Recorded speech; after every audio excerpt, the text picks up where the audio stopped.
আসসালামু আলাইকুম রহমতুল্লাহি বরকাতুহু। তে বন্ধুগণ, আশা করি আল্লাহ পাকের রহমতে সকলেই সহি সালামত আছেন। তে কবি গাজী আক্কাসাল ইউটিউব চ্যানেল 01714088509 এর পক্ষ থেকে আপনাদের সকলের প্রতি রইল একান্ত আন্তরিক শুভেচ্ছা ভালোবাসা।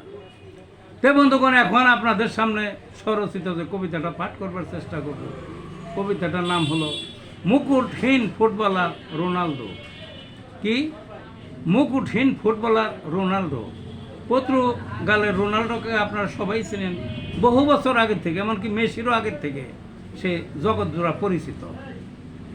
অনেক খেলা খেলছে, ফিফার র্যাঙ্কে অনেকবার বর্ষসেরা প্লেয়ার হয়েছে, অনেক পুরস্কার পাইছে সারা জীবন, দীর্ঘ ক্যারিয়ার, জীবন ইনজুরি কম হয়েছে এবং সারা মাঠ দাপিয়ে বেড়াইছে, কাঁপিয়ে বেড়াইছে। একজন তার সমকালের সে শ্রেষ্ঠ একজন ফুটবলার, কিন্তু দুঃখিত তার দল কোনোদিন বিশ্বকাপের ফাইনালও উঠতে পারে নাই। সব বছর মানে বিশ্বকাপে আসতেও পারে নাই, বুঝলেন না? তার সময় আবার আসলো, ফাইনালে কখন উঠতে পারে নাই, ফাইনালে খেলতে পারে নাই। ফুটবলের শিরোপা তো দূরের কথা, তাই বলা হয়েছে মুকুটহীন ফুটবলার রোনালদো। আসা যাক কবিতাটার মধ্যে।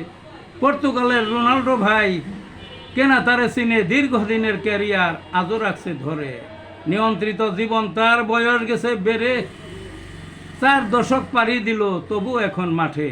ফুটবলে দুলকি চলে, বল ঘুরে পায়ে, বলের নাই কোনো শক্তি, লাগাম তার হাতে। যেথায় পাঠায় সেথায় যায়, স্কিলে কথা বলে, ক্লাব পর্যায়ে দাবিয়ে বেড়ায় সবার আগে আগে। কতবার বিশ্বসেরা ফিফার র্যাঙ্কিং মতে, পায়ে তার গোলের বন্যা জটিল বাধা কেটে।